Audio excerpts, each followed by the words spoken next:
사도행렬 신앙 고백하겠습니다. 전능하사 천지를 만드신 하나님 아버지를 내가 믿사오며 그 외아들 우리 주님 예수님 그리스도를 믿사오니 이는 성령님으로 잉태하사 동정녀 마리아에게 나시고 본디오 빌라도와 저 때문에 고난을 받으사 십자가에 못 박혀 죽으시고 장사한 지 사흘 만에 죽은 자 가운데서 다시 살아나시며 하늘에 오르사 전능하신 하나님 우편에 앉아 계시다가 거기로부터 산자와 죽은 자를 심판하러 오시리라. 성령님을 믿사오며 거룩한 공교회와 성도가 서로 교통하는 것과 죄를 사하여 주시는 것과 몸이 다시 사는 것과 영원히 사는 것을 믿사옵나이다. 아멘. 찬송가 주 예수님 내가 알기 전 90장 찬양 드리겠습니다.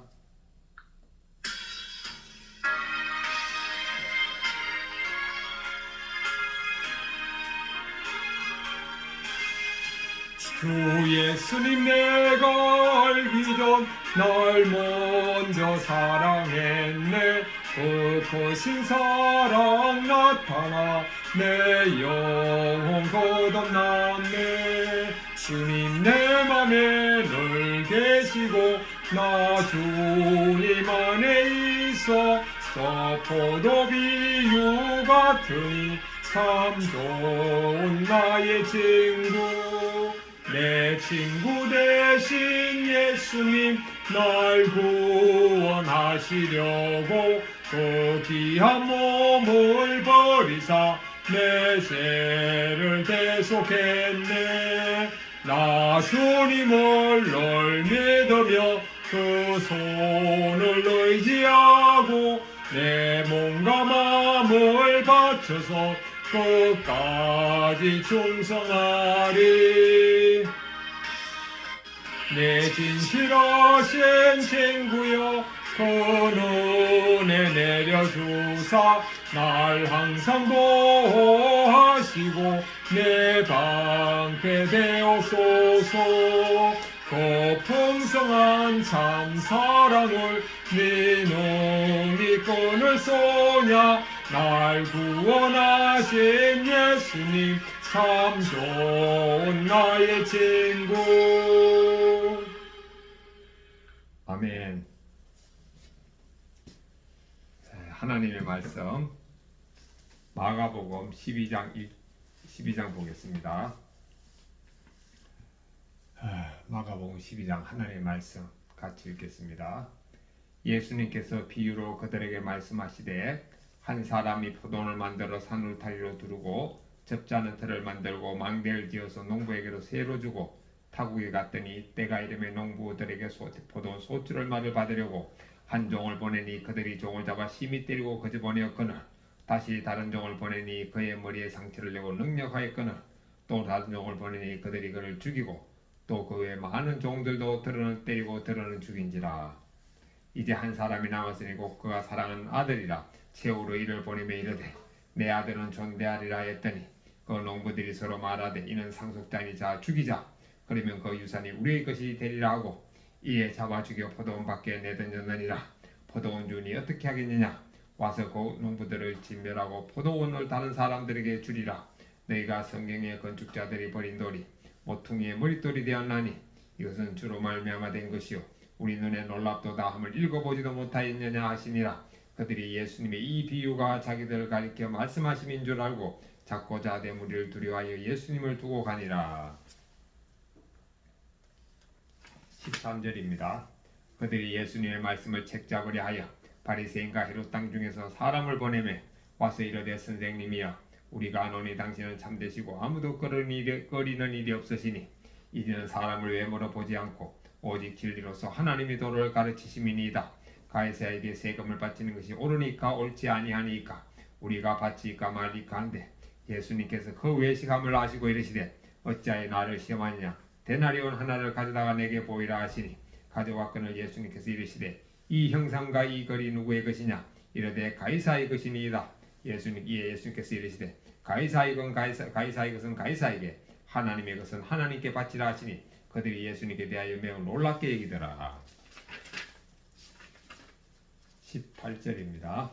부활이 없다는 사두개인들이 예수님께 와서 물어 이르되 선생님이여 모세가 우리에게 써주기를 어떤 사람의 형이 자식이 없이 아내를 두고 죽으면 그 동생이 그 아내를 취하여 형을 위하여 상속사를 세울지니라 하였나이다.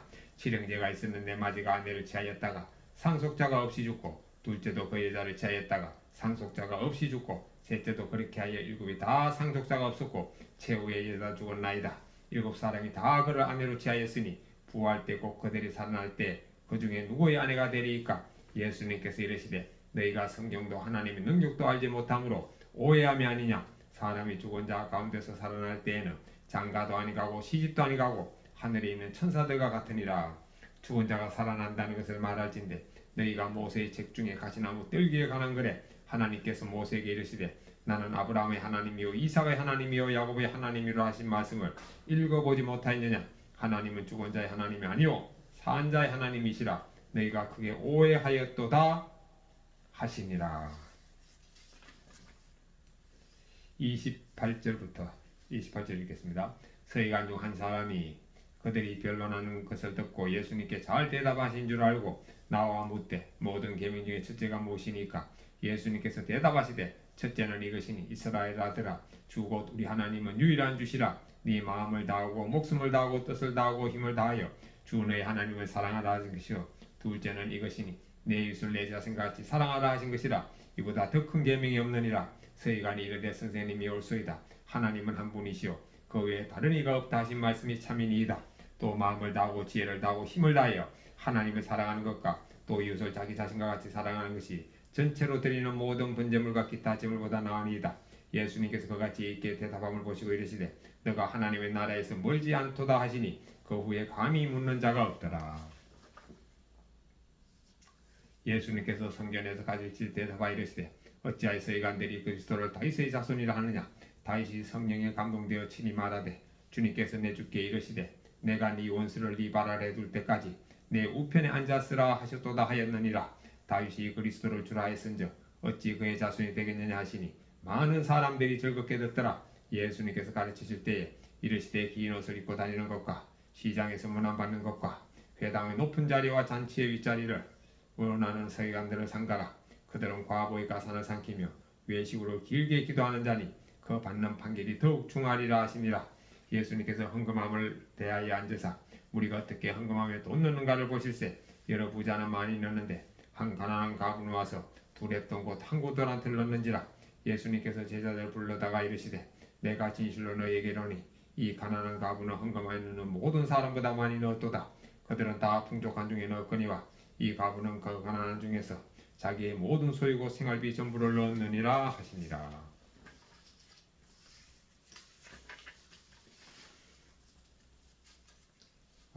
오늘 12장 말씀 중에서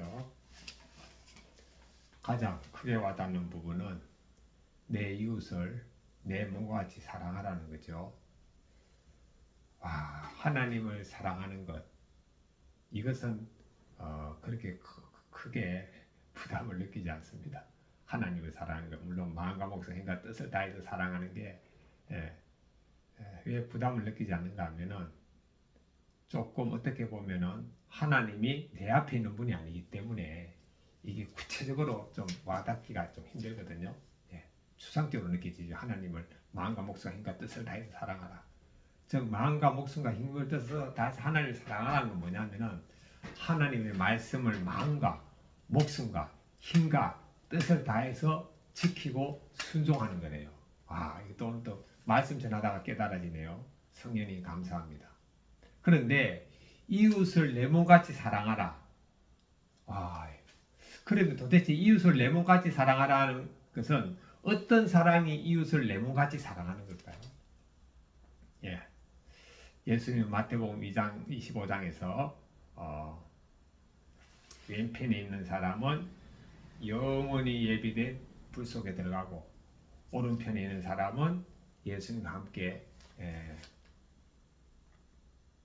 천국에 가는 길인데, 그러면 그 기준을 예수님은 뭘로 받는가 하면은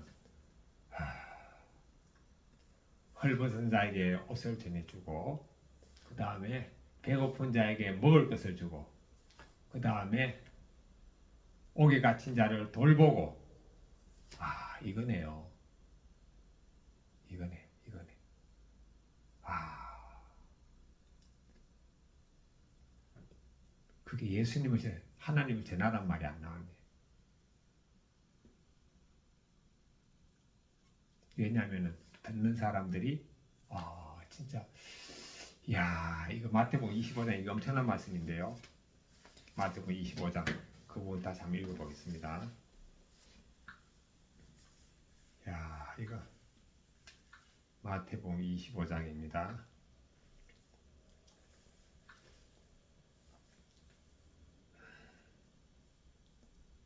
자 31절부터입니다.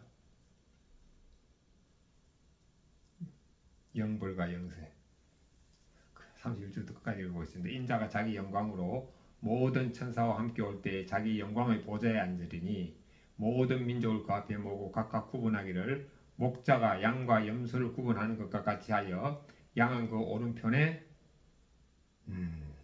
염소는 왼편에 두리라. 그때 임금이 그 오른편에 있는 자들에게 이르시되 내 아버지께 복받을 자들이여 나와 창세로부터 너희를 위하여 예비된 나라를 상속받으라. 내가 줄일 때 너희가 먹을 것을 주었고 목마를 때 마시게 하였고 나그네 되었을 때 영접하였고 헐벗었을 때 옷을 입혔고 병들었을 때 돌보았고 옥이 갇혔을 때 와서 보았느니라. 이에 의인들이 대답하여 이르되 주여 우리가 어느 때 주님께서 줄이신 것을 보고 음식을 대접하였으며 목마르신 것을 보고 마시게 하였나이까. 어느 때 나그네 되신 것을 보고 영접하였으며 헐벗으신 것을 보고 옷 입혔나이까. 어느 때 병드신 것이나 옥에 갇히신 것을 보고 가서 배웠나이까 하리니 임금님이 대답하여 이르되 내가 진실로 너희에게 이르노니 너희가 여기 내 형제 중에 지극히 작은 자 하나에게 한 것이 곧 내게 한 것이니라 하시고 지극히 작은 자 하나에게 한 것이 곧 내게 한 것입니다. 그러니까 이게 참 이웃을 사랑하라는 말이 네모같이 하는 게 이해가 되네요. 진짜 지극히 작은 자에게 한 것이 내게 한 것이면은 예수님께 한 것이라면은 예수님 앞에서 돈을 아낄 사람이 어디 있겠습니까? 정말 예수님을 믿는 사람이라면. 그러니까 부자가 될 수가 없네. 계속 돈을 써야 되잖아요. 왜냐하면은 먹을 걸 주면 먹을 걸 돈 들어가죠. 그 나그네 영접한다는 나그네를 먹여주고 재워주면 돈 들어가죠. 옷을 입히려면 돈 들어가죠. 치료비 주면 돈 들어가죠. 옥에 갇혀서 면회하면 또 돈 들어가죠. 전부 다 돈과 관계되는 거. 그게 부자라도 부자로 유지할 수가 없네요. 말씀에 순종하려면은. 근데 부자라는 건 뭐냐? 이걸 안 했다는 거네, 안 했다. 그러니까 천국에 들어갈 수가 없죠. 참. 30절 이에 의인들이 대답하여 이르되 주여 우리가 어느 때 주께서 줄이신 것을 보고 음식을 대접하였으며 목마르신 것을 보고 마시게 하였나이까. 어느 때 나그네 되신 것을 보고 영접하였으며 헐벗으신 것을 보고 옷 입혔나이까. 어느 때 병드신 것이나 옥에 갇히신 것을 보고 가서 배웠나이까 하리니 임금이 대답하여 이르되 내가 진실로 너희에게 이르노니 너희가 여기 내 형제 중에 지극히 작은 자 하나에게 한 것이 곧 내게 한 것이니라 하시고 또 왼편에 있는 자들에게 이르시되 저주를 받은 자들아 나를 떠나 마귀와 그 사자들을 위하여 예비된 영원한 불에 들어가라. 와, 저주를 받은 자들아. 그러니까 누가 저주를 받느냐? 응?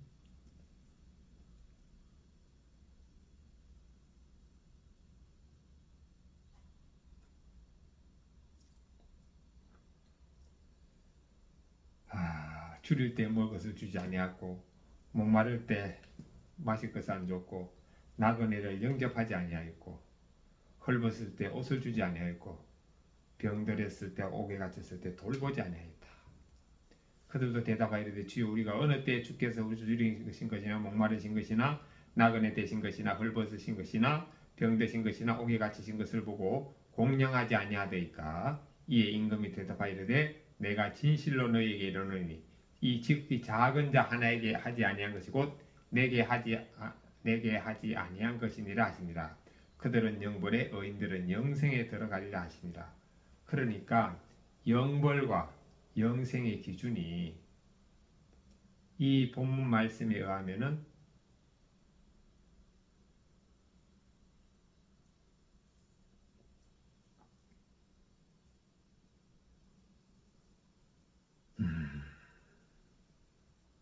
본문 말씀에 의하면은 천도가 아니네. 그러니까 선행을 하느냐 안 하느냐가 영벌과 영생을 딱 가르는 기준이에요. 그런데 또 이렇게 하려면은 이것은 예수님을 전하는 사람, 예수를 믿는 사람은 이 말씀을 알 수가 있죠. 예수를 믿지 않는 사람은 이 말씀을 알 수가 없는 거죠. 그래서 예수를 믿는 것은 그야말로 믿음의 1단계네, 1단계. 예수를 믿지 않으면 이거조차 알 수 없기 때문에 이거는 뭐 천국에 들어갈 기회가 없는 거죠. 그 예수님을 딱 믿으면은 예수님의 말씀은 정말 가난한 자를 돌보는 것이 바로 천국이고 영생이고 가난한 자를 돌보지 않는 것은 바로 영벌이네요. 이걸 알 수 있는. 그러니까 이웃을 사랑하는 그 이웃을 사랑하는 것이 나를 사랑하는 것이라는 말이 이제 이해가 되네요. 왜냐하면은 이웃을 사랑해야지 나도 사랑받고 영생에 들어가니까. 근데 이웃을 사랑하는 것은 곧 나를 사랑하는 것이다. 이야. 그리고 이웃을 사랑하는 가장 중요한 사랑은 뭐냐? 두 가지가 있네요.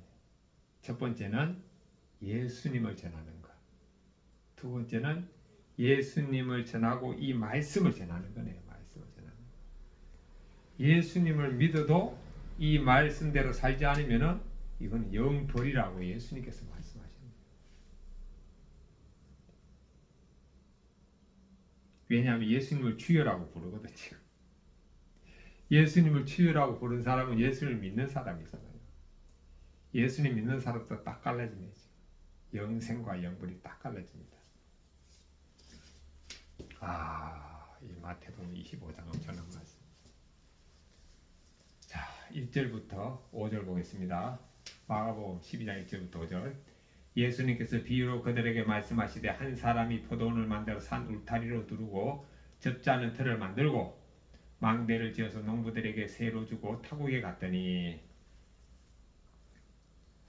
때가 이르매 농부들에게 포도원 소출을 말을 받으려고 한 종을 보내어 그들이 종을 잡아 심히 때리고 그저 보내었거늘 다시 다른 종을 보내니 그들이 머리에 상처를 내고 능욕하였거늘 또 다른 종을 보내니 그를 죽이고 그 외 많은 종들도 때리고 들어는 죽인지라.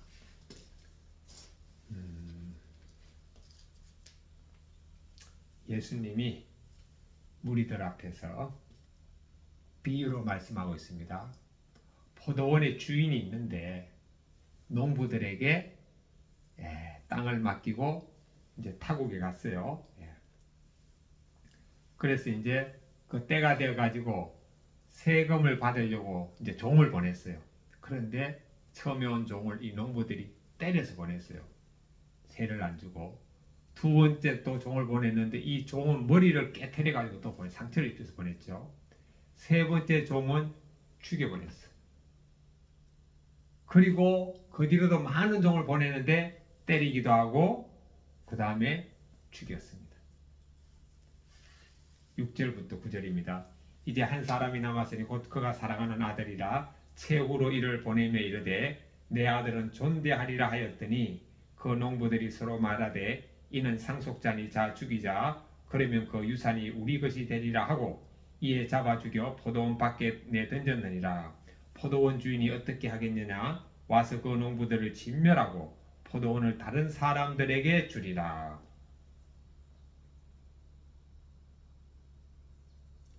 자, 이제 주인이 자기 종들이 보내면 맞거나 상처 입거나 죽임을 당하는 보고 안 되겠다. 이 인간들이 내 아들을 보내면은 설마 아들은 존중하겠지 하고 아들을 보냈습니다. 근데 그 악한 농부들이 자, 이 아들은 상속자니까 이를 죽이면은 이 땅이 우리의 것이 되겠다 하고 아들을 죽였습니다. 자, 그러면 포도원 주인이 어떻게 하겠습니까? 그 농부들을 다 죽여버립니다. 10절부터 12절입니다.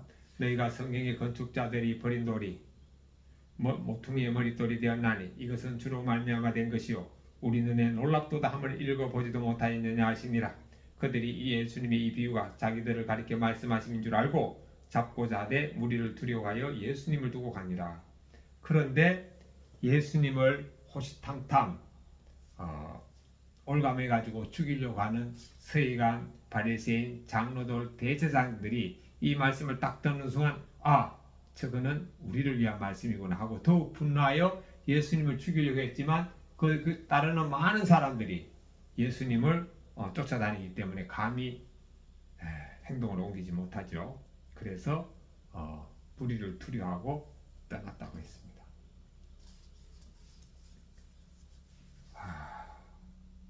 그런데 여기에서 예수님께서 건축자의 버린 돌이 모퉁이의 머릿돌이 되었다. 예수님이 십자가에 버린 돌에 처지에 놓였지만 하나님께서는 그 버린 돌이신 예수님을 모퉁이의 머릿돌, 성전을 세우는 모퉁이의 기초가 되게 하셨죠. 그래서 우리도 예수님과 함께 십자가에 못 박혔음을 여길 때 예수님이라는 모퉁이 돌이 우리 마음에 들어와 가지고 성전을 세우게 되는 것입니다. 자, 이 말씀과 관계되는 간정문, 평신도의 간정문을 한번 읽어보겠습니다. 같이 나누겠습니다. 내 것으로 여긴 포도원 박진수 성도님입니다. 20년 전 저는 직장생활을 하며 모은 돈과 아버지 집과 퇴직금을 담보로 수억 원을 투자해 창업했습니다. 하지만 사업이 잘 되지 않아 나뿐만 아니라 가족까지 다 망하겠군 하고 자책했습니다. 그러던 중 저는 여동생의 권유로 교회에 다니게 되었습니다. 하지만 자신의 연약함을 나누는 지체들을 이해하지 못하고 자수성가한 사업가로 보이기만 원했습니다. 결혼 후 사업이 크게 성공하자 저는 더욱 교만해졌습니다. 그래서 교회 소그룹 지체 중에 일하지 않거나 가정경제에 보탬이 되지 않는 이들을 대놓고 무시했습니다. 게다가 거래처를 돌아다니며 음주 가물을 즐기고 무분별하게 돈을 써댔습니다. 포도원 주인이 보낸 종들을 침이 때리고 죽인 농부들처럼 주님이 허락하신 소출을 내 것이라 여기며 마음대로 사용했습니다. 그러자 포도원 주인이 농부들을 진멸하는 것 같은 사건이 저에게도 찾아왔습니다. 교육 사업이라 평생 망할 리 없다고 얘기했는데 코로나19로 매출이 급락하면서 큰 빚을 지게 되었습니다. 더구나 사업을 도와주시던 아버지가 폐렴으로 돌아가시고 초등학생 딸이 친구 문제로 등교를 거부한 것입니다. 그제서야 저는 제 삶의 주인이신 하나님을 배신한 내 욕심을 진멸해야 함을 깨달았습니다. 하지만 건축자들이 버린 돌이 모퉁이의 머릿돌이 되었듯이 겸손할 수밖에 없는 환경에서 교회 공동체에 묶여 여전한 방식으로 예배드리고 가족과 함께 큐티하니 어느새 소그룹 리더와 청소년부 교사로 세워졌습니다. 여전히 환경은 변하지 않았지만 말씀 안에서 은혜를 누리고 있습니다. 뒤늦게 찾아온 고난이 택자를 포기하지 않으시는 하나님의 계획임을 믿습니다. 할렐루야. 적용 1. 제 모든 것이 하나님의 것임을 기억하며 저를 위한 소비를 줄이겠습니다. 적용 2. 등교를 거부하는 딸과 함께 시간을 보내며 아이의 마음을 살피겠습니다. 13절부터 14절 보겠습니다. 그들이 예수님의 말씀을 책잡으려 하여 바리새인과 헤롯 땅 중에서 사람을 보내매 와서 이르되 선생님이여 우리가 아노니 당신은 참되시고 아무도 꺼리는 일이 없으시니 이는 사람을 외모로 보지 않고 오직 진리로서 하나님 도를 가르치심이니이다. 가이사에게 세금을 바치는 것이 옳으니까 옳지 않습니까? 바리새인과 헤롯 땅 중에서 몇 사람이 예수님의 잘못을 오투리를 잡아가지고 예수님을 해칠 생각으로 하고 있던 중에 예수님에게 질문을 던집니다. 어떤 질문인가 하면은 황제에게 세금을 바치는 것이 옳습니까? 옳지 않습니까? 질문하는 거죠. 자, 여기 이 질문은 그야말로 이 질문에 대답하면 딱 걸리는 거죠. 왜? 황제에게 세금을 바치는 것이 옳다라고 하면은 예수님은 매국노구나 라고 당시 황제의 식민지였던 이스라엘 백성들이 생각하겠죠. 또 황제에게 세금을 바치는 것이 옳지 않다 하면은 이거는 국가 반역죄가 되는 거죠. 왜? 국가 제도를 부정하니까. 그래서 이 대답은 어떤 대답을 하더라도 딱 걸리게 되어 있습니다. 자, 그런데 예수님은 인간의 지혜를 뛰어넘는 분입니다. 15절 보겠습니다. 우리가 바치리까 말리까 한데 예수님께서 그 외식함을 하시고 이르시되 어찌하여 나를 시험하느냐 데나리온 하나를 가져다가 내게 보이라 하시. 외식 본신과 달리 겉으로만 경건하고 선한 척 위선적으로 행동하다. 그러니까 속마음은 악한 생각을 품고 있는데 겉으로 선하고 착하고 친절하게 드러내는 것이 바로 외식입니다. 자, 그런데 예수님은 이들의 질문에 대해서 데나리온, 당시의 동전을 가지고 오라 했습니다. 이 데나리온, 한 데나리온은 노동자 하루 품값의 가치가 있었습니다. 16절부터 17절입니다. 가져왔거늘 예수님께서 이르시되 이 형상과 이 글이 누구의 것이냐? 이르되 가이사의 것이니이다. 이에 예수님께서 이르시되 가이사에게 하나님의 것은 하나님께 바치리라 하시니 그들이 예수님께 대하여 매우 놀랍게 여기더라. 그래서 이들이 데나리온을 딱 가져왔어요. 근데 그 데나리온 동전에 누구의 그 얼굴이 딱 그려져 있는가 하면은 황제의 얼굴이 딱 그려져 있거든요. 그래서 이 데나리온 속에 있는 형상과 글이 누구의 것입니까? 누구의 것이냐고 보니까 황제의 것이다 라고 하니까 황제의 것은 황제에게, 하나님의 것은 하나님께 바치라고 하시면서 예수님은 나라의 국수에도 정직하게 바치고 하나님에 대한 11조와 헌금도 정직하게 하라고 아주 명쾌한 대답을 하셨습니다. 그래서 예수님을 시험하러 왔던 자들이 예수님의 대답을 매우 놀랍게 여겼다고 했습니다.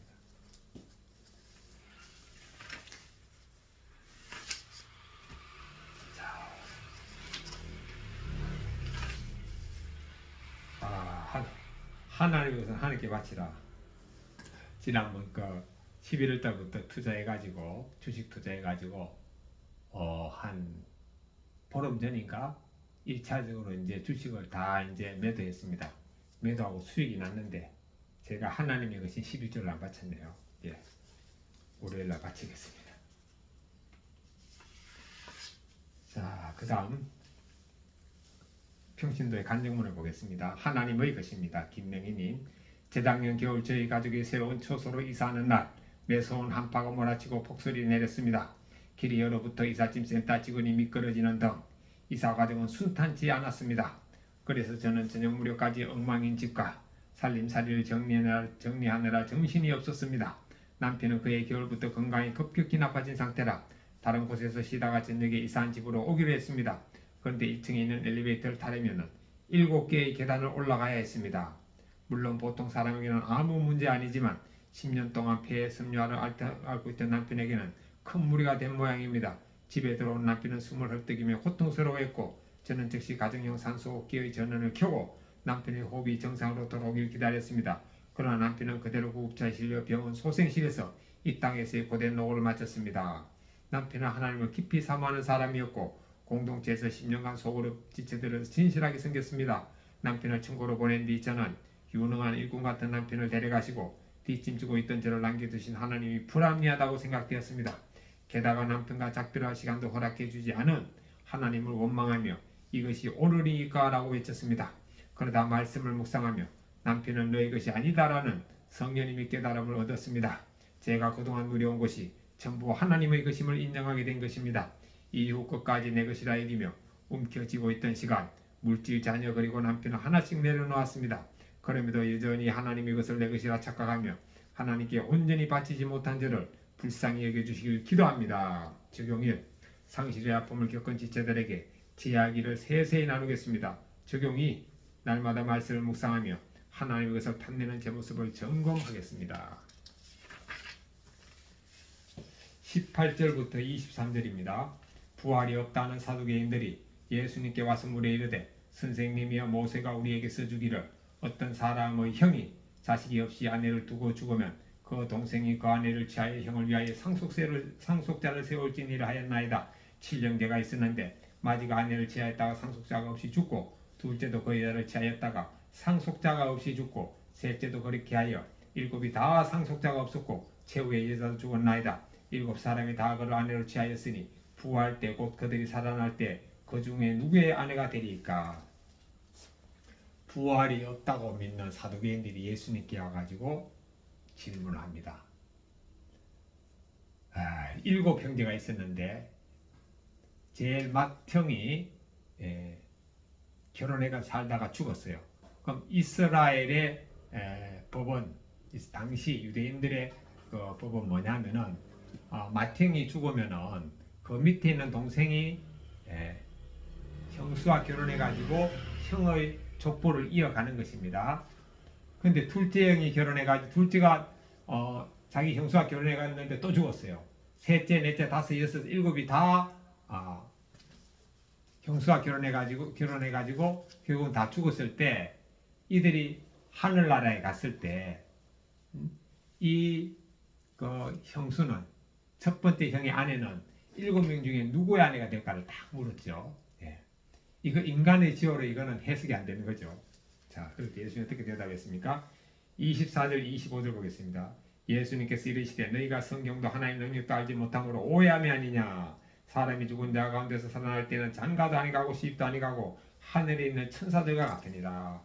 그러니까 사람이 죽은 자 가운데서 살아날 때는 장가도 아니가고 시집도 아니간다. 하나님은 부활을 말씀하셨죠. 장가도 아니가고 시집도 아니가고 하늘에 있는 천사와 같다. 천사들은 천사 아버지가 있고 천사 자녀가 있는 게 아니죠. 그냥 천사들은 동등한 천사입니다. 똑같은 천사예요. 하나님이 어떤 직책을 맡기느냐에 따라서 그 임무의 차이가 있겠죠. 또 뭐 천사도 서열은 있을 수가 있겠죠. 자, 그러면은 우리도 이걸 이제 오늘날 적용하면은 우리가 이 땅에서는 결혼하고 부모 형제로 살지만 우리가 천국에 가가지고는 이 땅의 부부가 아닌 거죠. 예. 각자 천사들처럼 독립된 개체죠. 그리고 자녀들도 우리의 자녀가 아니고 똑같은 천사의 수준에, 그러니까 천국에 가면은 자녀와 부모가 같은 급이라는 거죠. 지금 부모 자녀로 이렇게 서열이 딱 돼 있지만, 그래서 천국 가가지고는 부모 자녀 관계도 아니고 부부 관계도 아니고 똑같은 동급으로 우리가 사는 거죠. 자, 26절부터 27절입니다. 죽은 자가 살아난다는 것을 말할진대 너희가 모세의 책 중에 가시나무 떼기에 가는 글에 하나님께서 모세에게 이르시되 나는 아브라함의 하나님이요 이삭의 하나님이요 야곱의 하나님이라 하신 말씀 읽어보지 못하였느냐. 하나님은 죽은 자의 하나님이 아니요 산 자의 하나님이시라. 너희가 크게 오해하였도다 하시니라.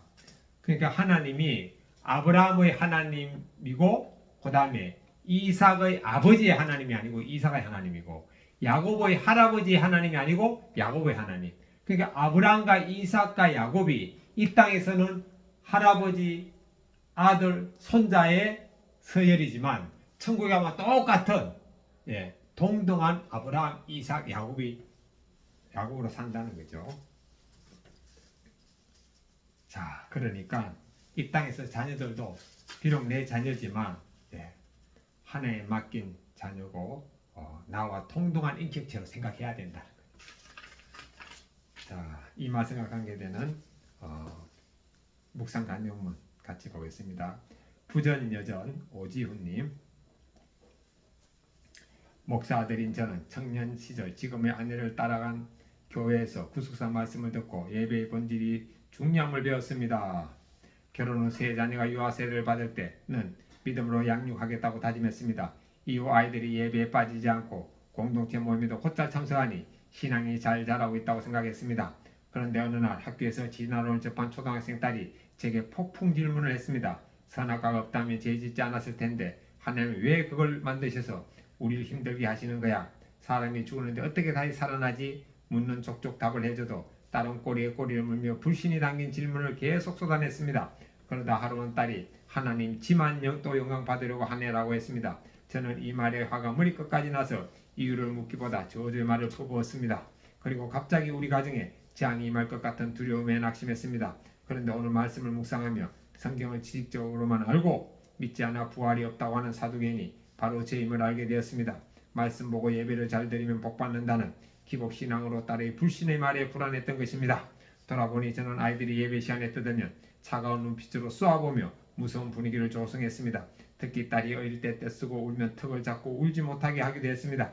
그러면서 예배 드릴 때면 회개가 아닌 자기 연민의 눈물을 흘렸습니다. 딸의 불신은 성경도 하나님의 능력도 알지 못하여 오해한 제 삶의 결론입니다.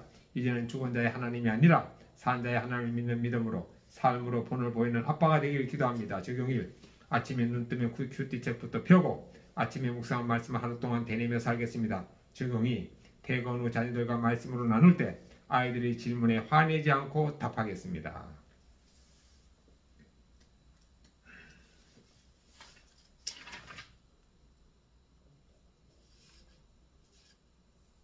그러니까 천국에 가면은 아브라함, 이삭, 야곱이 동등하듯이 저와 제 딸도 천국 가면은 동등하기 때문에 이 땅에서도 딸과의 대화라든가 관계에서 제가 동등한 인격체로 대해야 된다는 것을 오늘 좀 느꼈습니다. 동등한 인격체로 느끼면은 말하는 말투라든가 이런 것도 좀 더 조심하게 되겠죠. 28절부터 31절 보겠습니다. 서기관 중에 한 사람이 그들이 변론하는 것을 듣고 예수님께서 대답 잘하신 줄 알고 나와 묻되 모든 계명 중에 첫째가 무엇이니까? 예수님께서 대답하시되 첫째는 이것이니 이스라엘아 들으라. 주님 곧 우리 하나님은 유일한 주시라. 너의 마음을 다하고 목숨을 다하고 뜻을 다하고 힘을 다하여 주 너의 하나님을 사랑하라 하신 것이요. 둘째는 이것이니 내 이웃을 내 자신과 같이 사랑하라 하신 것이라. 이보다 더 큰 계명이 없느니라. 하나님께서는 10계명을 구약의 10가지 계명을 오늘은 2가지 계명으로 딱 요약해서 말씀하셨습니다. 첫 번째는 하나님을 마음과 목숨과 뜻과 힘을 다해서 사랑하라. 이렇게 하면은 당연히 10계명의 첫째 계명 나 외에는 다른 신을 섬기지 말라. 하나님 이름을 망령되이 이끌지 말라. 그 다음에 우상에게 절하지 말라. 다른 신에게 절하지 말라. 나 외엔 다른 신을 섬기지 말라. 첫 번째고 두 번째는 하나님의 이름을 망령되이 여기지 말라. 세 번째는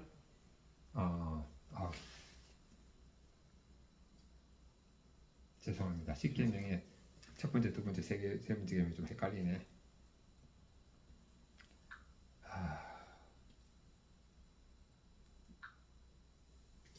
십계명 잠깐 확인하겠습니다.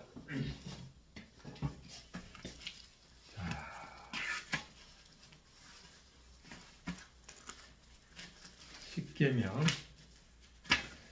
첫 번째, 나 외에는 다른 신을 내게 두지 말라. 그러니까 하나님을 마음과 목숨과 힘과 뜻을 다해서 사랑하면 당연히 하나님 외에 다른 신을 두지 않는 거죠. 네. 요즘은 하나님 외에 다른 신을 두기 쉬운 게 뭐냐? 바로 돈입니다.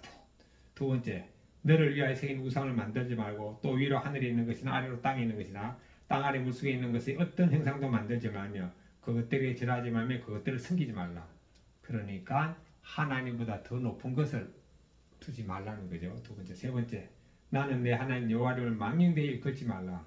하나님의 이름을 함부로 부르지 말라는 거죠. 예. 그러니까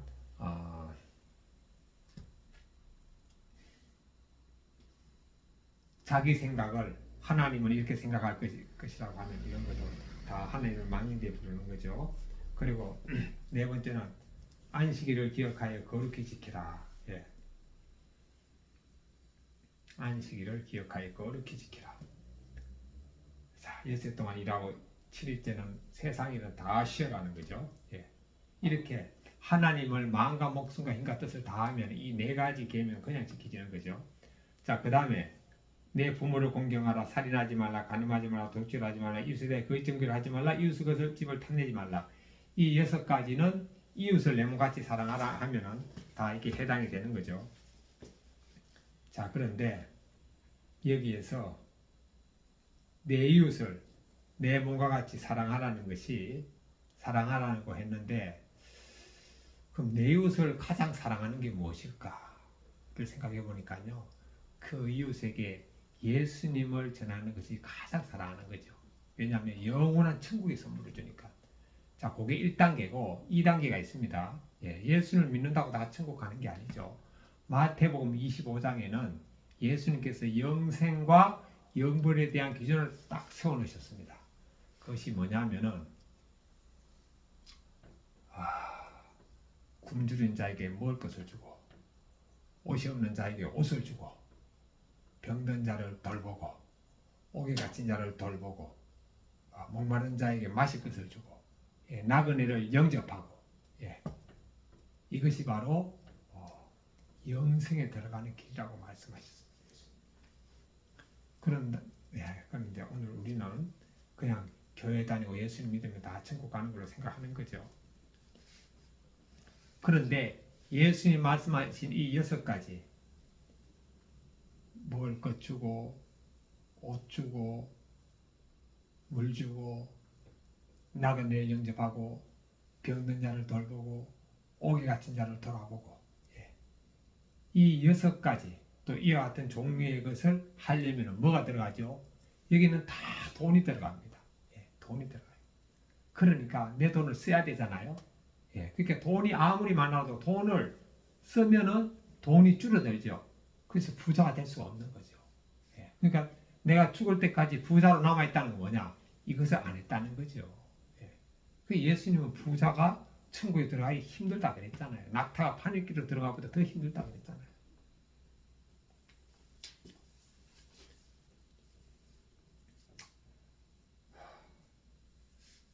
근데 우리 신앙의 초대교회, 기독교가 로마 국교가 되기 전에 그때는 예수 믿는 사람들은 뭐 감옥에도 들어가고 그다음에 사자밥이 되기도 하고 죽음을 당하기도 하고 했죠.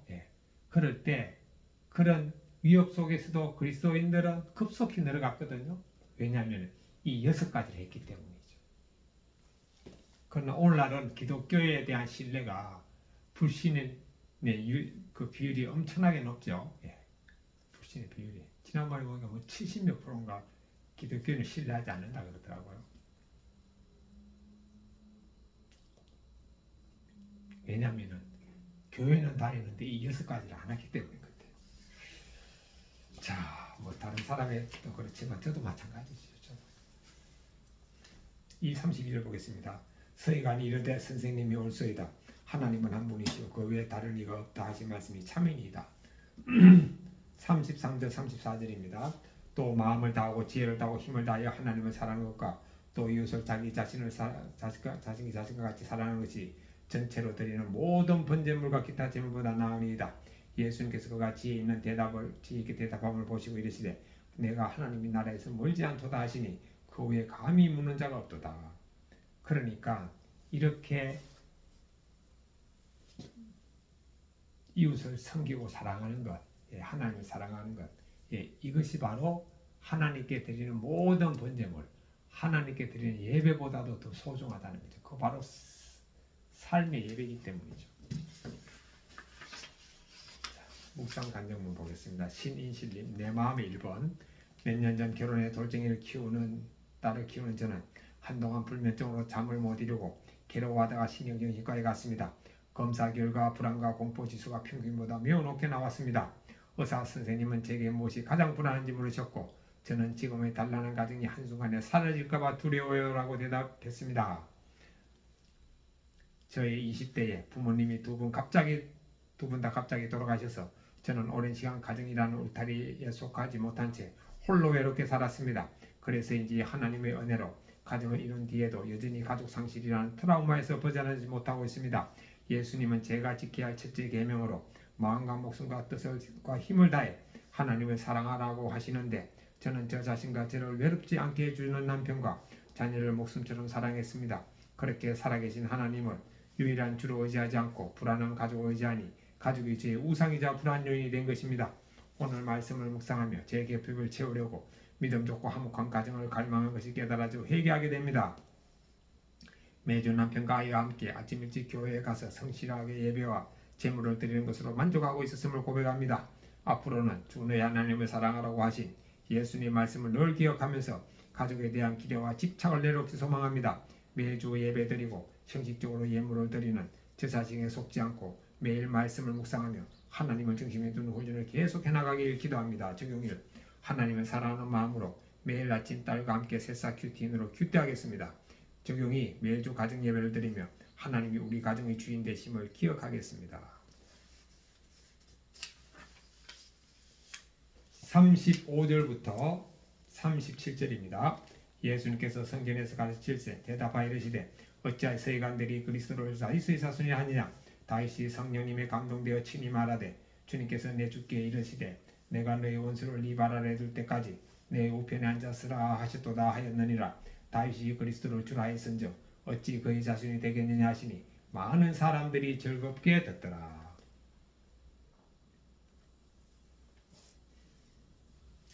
예수님께서 이제 많은 사람들에게 가르쳐 주셨는데 다윗이 그리스도를 주님이라고 표현했는데 또 성경에는 다윗 그리스도 예수님은 다윗의 자손으로 태어난다 그랬습니다.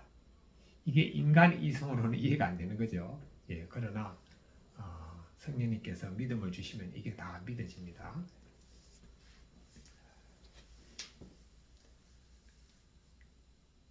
예수님이 이 땅에 올 때는 하늘에 계실 때는 당연히 다윗은 그리스도를 주님이라 그랬고 그 다음에 그런데 참 이것도 참 신기한 게 다윗 시대만 하더라도 하나님 한 분이 유일하신 하나님이고 그 다음에 이 세상을 구원할 메시아 사상 있었어요. 그러니까 그 메시아를 이제 다윗은 그리스도라고 부르는 거죠. 그런데 이 메시아가 누구의 후손이냐? 다윗의 후손으로 오신 것입니다. 그러니까 이 메시아 하나님의 아들이 이 땅에 누군가의 후손으로 와야 되는데 하나님께서는 다윗의 후손으로 계시셨습니다. 왜냐하면 다윗은 하나님의 마음에 합한 자라고 했기 때문에. 그러니까 하나님께서는 다윗에게 가장 큰 선물을 주셨는데 그게 뭐냐? 그리스도가 다윗의 후손으로 오신 것입니다. 그러면 하나님께서 우리 사람에게도 선물을 주신데 가장 큰 선물은 뭐냐? 자녀의 선물이죠. 자식의 선물. 근데 요즘 뭐 결혼 안 하니까 하나님 주신 가장 큰 선물을 받을 기회조차 없는 거예요. 너무 안타깝습니다. 38절부터 40절 예수님께서 가르치실 때에 이르시되 긴 옷을 입고 다니는 것과 시장에서 문안받는 것과 회당의 높은 자리와 잔치 윗자리를 원하는 서기관들을 삼가라. 그들은 과부의 가산을 삼키며 외식으로 길게 기도하는 자니 그 받는 판결이 더욱 중하리라 하시니라. 자, 시장에서 문안받고 회당의 높은 자리에 앉고 잔치 윗자리를 원하는 것은 서기관뿐만 아니고 저를 포함해서 모든 사람의 본능입니다. 본능. 다 승인 받으려고 하잖아요. 그런데 이 본능은 뭐냐? 마귀의 본능인 거죠. 마귀의 본능. 예수님은 승기로 이 땅에 오셨잖아요. 예수님은 승김의 본능. 마귀는 승김 받으려는 본능. 그러니까 저도 이제 종종 그 모임에서 이렇게 말씀을 나누곤 할 때 다 이렇게 인정받기를 원하잖아요. 그게 바로 승김 받으려는 본능이네요. 다른 사람을 승겨야 되는데. 41절부터 44절입니다. 예수님께서 헌금함에 대하여 앉으사 우리가 어떻게 헌금함에 돈 넣는가를 보실세 여러 부자는 많이 넣는데 한 가난한 과부는 와서 두 렙돈 곧 한 고드란트를 넣는지라. 예수님께서 제자들을 불러다가 이르시되 내가 진실로 너희에게 이르노니 이 가난한 과부는 헌금함에 넣는 모든 사람보다 많이 넣었도다.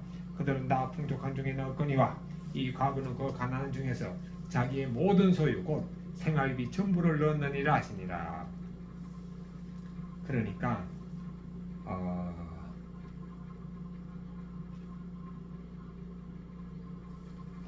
이 렙돈을 얼마인가 하면은요 2렙돈이라고 했죠. 2렙돈 또 한 곳은 렙돈.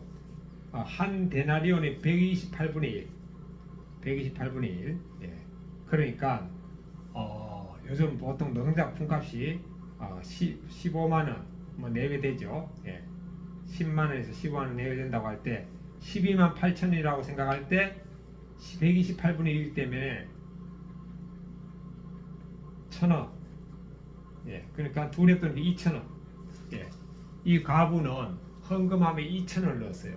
그런데 2,000원이 뭐냐? 생활비 전부라는 거죠. 이게 얼마나 가난했습니까? 가난한데 생활비 전부를 넣었다. 그러니까 예수님께서는 헌금함의 액수를 보는 건 아니고 그 비율을 보시는 거예요. 비율. 그리고 그 마음을 보시는 거네요. 전부를 넣었다. 렙돈을 오늘 또 새롭게 알았네요. 한 렙돈은 128분의 1. 1,000원이네. 1,000원. 12만 8천원 기준합니다. 자, 묵상 간증 보겠습니다. 서희간의 11조 김상영님. 못대 신앙인인 저는 어머니의 기도로 교회를 다니며 성실하게 자랐습니다. 하지만 제 실상은 자신의 경건을 자랑하며 외식하는 서희간들과 다르지 않았습니다. 어머니를 따라 믿음의 계보를 잇고 있으니 무슨 짓을 해도 교회만 열심히 다니면 하나님이 복 주실 거야라고 믿었습니다. 그러다 제가 대학생 때 아버지께서 갑자기 치매에 걸리시고 사업에 실패하셨습니다. 그때부터 저는 가용을 부양하고자 학원에서 학생들을 가르쳤습니다. 그런데 수강생들이 연이어 명문대에 진학하면서 저는 능력을 인정받았습니다. 그로 인해 교만해진 저는 대형 학원으로 이직하고 세상 인맥을 찾아다니며 술을 마셨습니다. 그렇게 쌓은 인맥으로 고액가입을 하고 학원을 차려 많은 돈을 벌었습니다. 밤낮 쉼없이 일하는 것으로도 모자라 나중에는 주일 성수를 하지 않고 돈을 벌었습니다. 게다가 철저한 기복신앙으로 원단위까지 계산해서 11조를 드리며 스스로 믿음 있다고 착각했습니다. 그런데 저는 언젠가부터 가족을 위해 내가 희생했다는 자기 연민으로 우울증에 빠졌고 이는 알코올 중독으로 이어졌습니다. 엎친 데 덮친 격으로 코로나19로 인해 모든 수입이 끊기고 빚 때문에 올라앉게 되었습니다. 그제야 저는 고통 가운데 주님께 부르짖었습니다. 이후 예배를 회복하고 기복신앙을 회개하니 주님은 말씀으로 저를 위로하시며 술을 끊고 재기할 기회를 주셨습니다. 또한 그동안 여러 부자처럼 감사한 마음 없이 헌금을 드린 것을 깨닫게 하셨습니다. 다시 기복신앙으로 돌아가려고 할 때마다 자기의 모든 소유인 2렙돈을 드린 가난한 가부를 기억하며 제 삶을 주님께 드리기를 기도합니다. 적용 1. 헌금할 때 머릿속으로 계산하지 않고 감사한 마음으로 드리겠습니다. 적용 2. 가족에게 생색내지 않고 신앙을 물려주신 어머니께 감사를 표현하겠습니다. 아멘. 기도하겠습니다. 거룩하신 하나님 아버지, 오늘 마가복음 12장을 통해서 하나님을 마음과 목숨과 힘과 뜻을 다해 사랑하고 또 이웃을 내 몸과 같이 사랑하라고 말씀하셨습니다. 아버지 하나님, 이웃을 사랑하는 길은 바로 이웃에게 예수님을 전함으로 그 천국의 선물을 주는 것이 가장 큰 사랑이고 또 그 예수님을 믿는 사람이 천국 가기 위해서는 마태복음 25장처럼 굶주린 자에게 먹을 것을 주시고 옷이 없는 자에게 옷을 주고 목마른 자에게 마시게 하고 나그네를 영접하고 감옥에 갇힌 자를 돌아보고 병든 자를 돌아보는 이것을 함으로써 영생에 이르는 길임도 알려주신 것임을 또한 오늘 새롭게 깨닫게 해주셔서 감사합니다. 오늘도 아직까지 예수를 믿지 않는 분들에게 예수님을 전하고 또한 마태복음 25장도 전함으로 영생과 영부를 지나는 오늘 하루 될 수 있도록 도와주옵소서. 예수님의 이름으로 기도드립니다. 아멘. 이제는 우리 주 예수님 그리스도의 은혜와 하나님 아버지의 크신 사랑하심과 성령님의 교통하심이 저와 이 말씀을 듣는 모든 사람들 위해 함께 있을지어다. 아멘.